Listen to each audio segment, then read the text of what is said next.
Hello friends, अगर आप जून के लिए प्रिपरेशन कर रहे हैं तो आपके पास ज़्यादा टाइम है नहीं, सिर्फ 2 ही महीने हैं बीच में। अप्रैल और मई, क्योंकि मार्च तो स्टार्ट हो चुका है, ऑलमोस्ट आधा जा चुका है। सो मार्च ऐसे ही निकल जाएगा, पता भी नहीं चलेगा, और जून के फिर मिडल में आपका एग्ज़ाम आ जाएगा। सो आपको अभी अच्छे से प्रिपरेशन शुरू कर देनी चाहिए। जैसा कि मैंने आपको बताया था कि अगर आप जून 2017 के लिए प्रिपेयर कर रहे हैं तो आपको मेनली दो पेपर करने चाहिए, एक लीनियर अलजेब्रा और एक डिफरेंशियल इक्वेशन। लीनियर अलजेब्रा तो मैं आपको वैसे करवा ही रहा हूँ, लेकिन मैं डिफरेंशियल इक्वेशन नहीं करवा पाऊंगा तब तक। इसलिए मैं आपको डिफरेंशियल इक्वेशन के जितने भी इंपॉर्टेंट टॉपिक्स हैं जो आपको करने चाहिए एग्जाम के लिए, वो सारे मैं इस वीडियो में डिस्कस करने वाला हूँ। मोर देन 95% जो सिलेबस है वो इसमें कवर हो चुका है।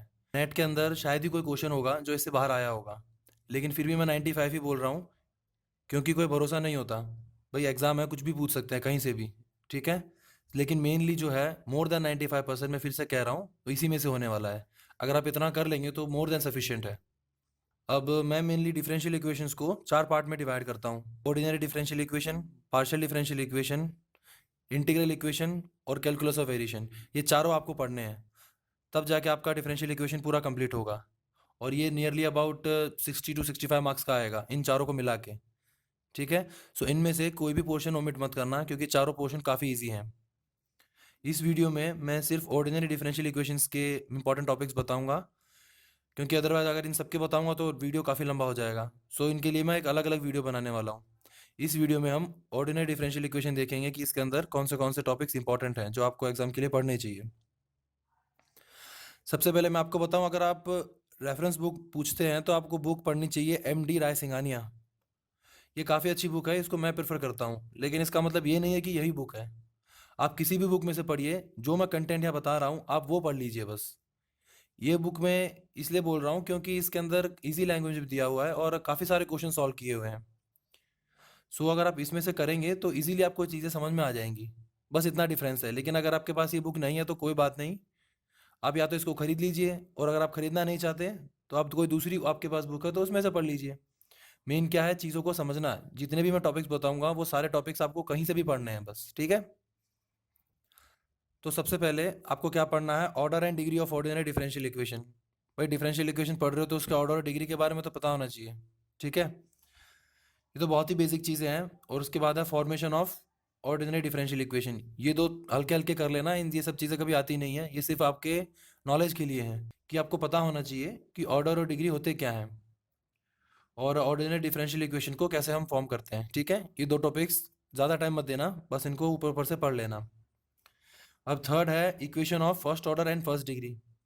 इस तरह के इक्वेशंस को सॉल्व करने के लिए हमारे पास टोटल 4 मेथड हैं। चारों मेथड आपको अच्छे से करने हैं। और फिर है आपके पास exact differential equation of first order. अब एग्जैक्ट डिफरेंशियल इक्वेशन के अंदर इंटीग्रेटिंग फैक्टर आने वाला है, और इंटीग्रेटिंग फैक्टर फाइंड करने के टोटल 5 मेथड्स हैं, वो सारे आपको देखने हैं। ये नंबर ऑफ मेथड्स भी मैं आपको बता रहा हूँ कि अगर किसी बुक में ओमिट किया हुआ है कोई मेथड, अगर मान लो आपके पास कोई बुक है जिसके अंदर 2 या 3 ही मेथड हैं, और मैंने आपको बताया कि टोटल 5 मेथड है, तो बाकी 2-3 मेथड आप कहीं से फाइंड कीजिए। टोटल 5 मेथड है भाई, ठीक है। जितने भी मेथड मैं आपको बताऊँ वो सारे मेथड आपको पता होने चाहिए। हर बार इंटीग्रेटिंग फैक्टर फाइंड करना आसान नहीं होता, इसलिए टोटल उसके 5 मेथड बना दिए, तो आप पांचों मेथड अच्छे से देख लेना। फिर आता है linear differential equation of first order. अब linear differential equation of first order difficult नहीं है, वो आप देख लेना। इसके अंदर दो तरह की इक्वेशन भी आने वाली हैं, बर्नौलीज इक्वेशन और रिकार्टीज इक्वेशन। इन पे भी नज़र मार लेना भाई, ओके। कभी कभी ऑप्शंस में पूछ लेते हैं कि कोई इक्वेशन दी होती है वो बर्नौली है कि नहीं है, रिकार्टी है कि नहीं, ऐसा कभी कभी आ सकता है, ठीक है। सो इसको भी देख लेना। अब नेक्स्ट है सिक्स्थ में linear differential equation with constant coefficient. जब आप ये पढ़ेंगे तो आपको जनरल सॉल्यूशन क्या मिलने वाला है, Y C plus Y P. अब जो वाई सी है उसको फाइंड करने के टोटल 5 केसेस होते हैं, आपको पांचों केसेस पढ़ने हैं। वाई पी फाइंड करने के टोटल 6 केसेस होते हैं, तो यहाँ के भी आपको 6 केसेस पढ़ने हैं। कोई भी मिस नहीं होना चाहिए इसमें से, और इसकी प्रैक्टिस अच्छे से कर लेना। जब आप ये पढ़ोगे linear differential equation with constant coefficient, तो इसके अंदर आपको ये भी मिलने वाले हैं Cauchy Euler equation and Legendre's equation. इन दोनों को भी अच्छे से देखना, क्योंकि कभी कभी यहाँ से भी क्वेश्चन बनते हैं। फिर मेथड ऑफ अनडिटरमिनेंट कोएफिशिएंट, यहाँ से भी एक बार क्वेश्चन आया हुआ है। इसका दूसरा नाम है लाग्रांजेस मेथड। सो इसको भी आप देख लेना, ओके। अब नेक्स्ट है linear differential equation of second order. इसको सॉल्व करने के टोटल 4 मेथड हैं। तो चारों मेथड आपको अच्छे से करने हैं। अब नेक्स्ट है first order differential equation with degree greater than 1। इसको सॉल्व करने के टोटल 3 मेथड्स हैं, तीनों आपको अच्छे से करने हैं। उसके अंदर आपको लाग्रांजेस इक्वेशन और क्लैरेट्स इक्वेशन मिलेंगी, उसको भी कर लेना, वो क्या होती हैं, उसको कैसे सॉल्व किया जाता है। ठीक है, स्पेशल केसेस हैं, यहाँ से भी क्वेश्चन बन जाते हैं। और इसके अंदर पी डिस्क्रिमिनेंट और सी डिस्क्रिमिनेंट वगैरह भी आता है, वो सब भी देख लेना आप। सो ये जितना भी मैंने आपको अभी तक आपको बताया है, ये 8 टॉपिक्स, ये जितने भी हैं ये सब आपका बेसिक है। डायरेक्ट आपको इनमें से क्वेश्चन नहीं मिलने वाले। आगे जो मैं टॉपिक्स बताने वाला हूँ उन सब के लिए ये बेसिक्स है। जितने भी क्वेश्चन बनते हैं मोर देन 90% क्वेश्चन, 90 क्या 95 लगा लो, मोर देन 95% क्वेश्चन उसी में से बनते हैं, यहाँ से नहीं बनते। ये सब बहुत ही बेसिक है, बट आप उनको सॉल्व नहीं कर पाओगे जब तक आपको ये सब नहीं पता होगा। अब मैंने आपको ये बता दिया कि इनमें से क्वेश्चन नहीं आते। सो कुछ महारथी ऐसे होंगे कि पूरा इसको ओमिट करने की सोचेंगे, बोला इसको छोड़ दो, सीधा जो इंपॉर्टेंट है वही पढ़ते हैं। भाई यकीन कीजिए, जितना इंपॉर्टेंट है अगर उतना पढ़ोगे तो कभी पास नहीं हो सकते हैं। ठीक है, क्योंकि वो करने के लिए आपको ये सब तो आना ही चाहिए, क्योंकि उसमें ऐसा कोई भी टॉपिक नहीं है जिसमें से इनका यूज ना होता हो। इनमें से किसी न किसी का यूज होगा उसमें। ठीक है, तो ये सारी चीजें आपको पता होनी चाहिए। लेकिन मैं आपको सजेस्ट करूंगा कि बहुत ज़्यादा टाइम इन्वेस्ट मत करना इन सब पे। इन सब की आपको इन्फॉर्मेशन होनी चाहिए, प्रैक्टिस आपको होनी चाहिए। अगर इस तरह की डिफरेंशियल इक्वेशन आ जाए, उसको कैसे सॉल्व करना चाहिए, वो सारी चीज़ आपको पता होनी चाहिए। सो हर एक मेथड की आप 8-10 क्वेश्चन कर लेना, मतलब आपको एक आइडिया लग जाएगा कि कैसे सॉल्व किया जाता है। और मेथड को अच्छे से समझ लेना, भूलना नहीं है उनको। ठीक है, प्रॉपर टाइम पीरियड्स में उनको रिवाइज भी करते रहना। अब जो मेन टॉपिक है जहाँ से हमारे मेनली क्वेश्चंस बनते हैं डिफरेंशियल इक्वेशन के, अब मैं वो बताता हूँ आपको। अब ये हमारे मेन टॉपिक्स हैं।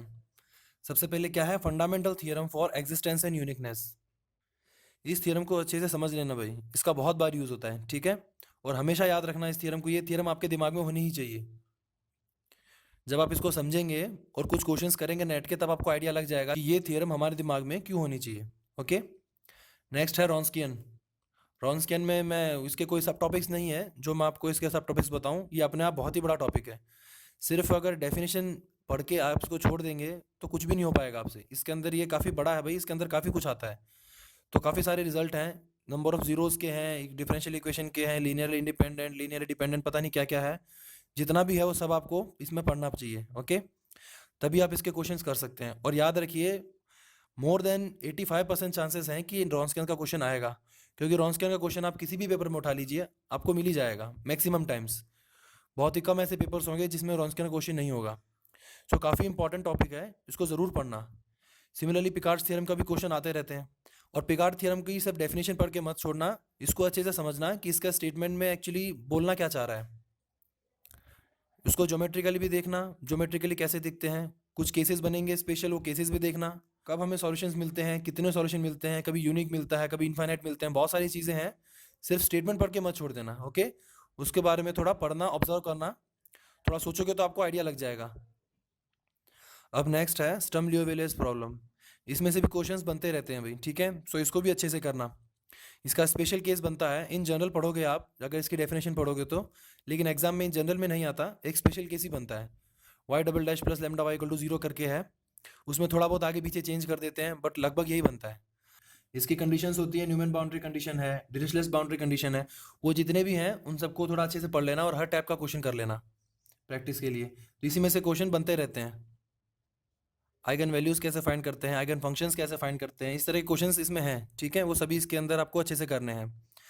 नेक्स्ट है आपके पास simultaneous system of ordinary differential equation. इसको भी अच्छे से करना भाई। ठीक है, ये डिफिकल्ट नहीं है, काफ़ी सिंपल टॉपिक है, इसको भी अच्छे से करना। नेक्स्ट है आपका last green function. Green function भी अच्छे से देखना, इसके 4 कंडीशन है, वो चारों कंडीशन आप अच्छे से देख लेना। आपको ग्रीन फंक्शन कैसे बनाना है वो आपको पता होना चाहिए। अप्रोक्सीमेटली अगर मैं आपको बताऊं तो चाहे आप कोई भी पेपर उठा लीजिए नेट का, कभी 1-2 टॉपिक छूट भी जाते हैं, कोई मैटर नहीं करता, बट आते हैं तो लगभग इसी में से आते हैं। तो ये सारी चीज़ें आपको बहुत ध्यान से करनी है। सो आपके पास अभी ज़्यादा टाइम बचा नहीं है नेट के लिए।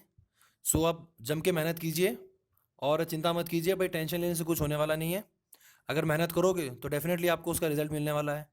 सो जितना हो सके क्वेश्चन सॉल्व कीजिए, अलग अलग बुक्स से क्वेश्चन सॉल्व कीजिए।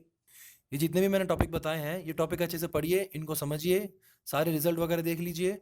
उसके बाद सबसे पहले नेट के जितने भी आपके पास पेपर्स अवेलेबल हैं वो सब के सब सॉल्व कर लीजिए। ये डिफरेंशियल इक्वेशन का पोर्शन बोल रहा हूँ, सब कुछ नहीं बोल रहा। ठीक है, उसके बाद आपके पास अगर पेपर होते हैं गेट के हैं, आईआईटी जैम के हैं, एनबीएचएम के हैं, जो भी आपके पास क्वेश्चंस अवेलेबल हैं, सबके सब कीजिए। जितनी ज़्यादा प्रैक्टिस करोगे उतना ज़्यादा चांसेस होगा कि आप नेट क्वालिफाई कर जाओ। मैंने ऐसे बहुत सारे लोग देखे हैं जिनके कॉन्सेप्ट्स क्लियर होते हैं, जिनको सारी चीज़ें पता हैं, लेकिन वो नेट का एग्ज़ाम क्लियर नहीं कर पाते। उसका मेन रीज़न ये होता है कि उन्होंने सफिशिएंट प्रैक्टिस नहीं की होती। सो आपको सफिशिएंट प्रैक्टिस भी करनी है, ठीक है? सिर्फ कॉन्सेप्ट अगर आपको पता होंगे तो ये मत सोचो कि कॉन्सेप्ट से आप क्लियर हो जाओगे। अगर आपको प्रैक्टिस नहीं होगी सफिशिएंट, तो आपके चांसेस बहुत कम हो जाएंगे नेट क्लियर करने के। अब आप जब ट्राई करोगे अपने आप, तो बहुत सारी डिफिकल्टीज आपको फेस करनी पड़ेंगी। ऐसा तो है नहीं कि आपने ये सब कॉन्सेप्ट पढ़ लिया, फटाक से क्वेश्चन देखोगे और आपको सॉल्यूशन मिल जाएगा। इसलिए ताकि आप लोगों की हेल्प हो सके, मैंने एक व्हाट्सएप ग्रुप बनाया है जिसमें काफ़ी सारे लोग ऐड हैं, नियरली अबाउट 100 लोग उसमें ऑलरेडी ऐड हैं। अगर आप उसमें ऐड होना चाहते हो तो आप मेरे कमेंट बॉक्स में नीचे अपना फ़ोन नंबर डाल दीजिए, ताकि मैं आपको अपने व्हाट्सएप ग्रुप में ऐड कर दूँ। उसके अंदर आप फालतू मैसेज तो भाई करना मत, ठीक है? अगर आपको वाकई में इंटरेस्ट है पढ़ने में, तो ही उसके अंदर आप ऐड होना। और अगर आपको कोई भी दिक्कत होती है, तो आप अपने जो क्वेश्चंस हैं उस ग्रुप में डाल सकते हैं। सभी एक दूसरे की प्रॉब्लम सॉल्व करते हैं भाई उसके अंदर। ऐसा ज़रूरी नहीं है कि मैं सॉल्व करूँगा, क्योंकि मेरे पास, जैसे कि मैंने आपको बताया था, टाइम काफ़ी कम होता है। लेकिन जब भी मुझे टाइम मिलता है, यूजुअली तो मुझे रात को ही मिलता है, मैं नियरली अबाउट 12-1 बजे के आसपास ग्रुप खोल के देखता हूँ। कुछ क्वेश्चंस होते हैं जिनका जवाब अगर कोई नहीं देता, तो मैं सॉल्व करके वो क्वेश्चंस ग्रुप में डाल देता हूँ। लेकिन हर बार डालूँगा ऐसा कोई ज़रूरी नहीं है, क्योंकि मेरे पास टाइम वाक़ई में कम होता है। लेकिन फिर भी बहुत सारे लोग हैं जो आपकी हेल्प करने के लिए वहाँ पे अवेलेबल हैं। सो मैं तो आपको सजेस्ट करूँगा कि आप इस ग्रुप में ऐड हो जाइए, ताकि आपकी ज़्यादा से ज़्यादा हेल्प हो सके। और ऐसा नहीं होना चाहिए कि आपको प्रॉब्लम है, आप क्वेश्चन डालते हो, लोग आपका सॉल्व कर रहे हैं, लेकिन अगर कोई दूसरा इंसान कोई क्वेश्चन पूछता है ग्रुप में, आपको आता है और फिर भी आप उस क्वेश्चन को सॉल्व करके आंसर ना बताओ। भाई ऐसा नहीं होना चाहिए। लोग आपकी हेल्प कर रहे हैं तो आप भी लोगों की हेल्प करो। सबको एक दूसरे की हेल्प करके आगे बढ़ना है। सिर्फ अपने अपने बारे में नहीं सोचना चाहिए इंसान को। जितना हो सके दूसरों की हेल्प किया करो। दूसरों की हेल्प करने से ही आपकी नॉलेज बढ़ेगी। ओके? और जितना हो सके मेरे वीडियोस को अपने फ्रेंड्स के साथ शेयर कीजिए जो नेट के लिए प्रिपरेशन कर रहे हों, ताकि ज़्यादा से ज़्यादा लोगों की हेल्प हो सके। और अगर आप मेरे वीडियोस को मिस नहीं करना चाहते, तो आप मेरे चैनल को सब्सक्राइब कर लीजिए। मेरे वीडियो के नीचे लाल कलर का बटन होगा जिस पे सब्सक्राइब लिखा हुआ है, उस पर क्लिक कर दीजिए। क्लिक करने के बाद एक बेल का सिंबल आएगा। उस बेल के सिंबल पर क्लिक करते ही एक बॉक्स ओपन होगा। उस बॉक्स में सेंड ऑल नोटिफिकेशन पे क्लिक करके ओके कर देना, ताकि मैं जब भी अपना नया वीडियो डालूँ आपको उसका नोटिफिकेशन आ जाए। तो अब हम नेक्स्ट वीडियो में मिलेंगे, तब तक के लिए गुड बाय।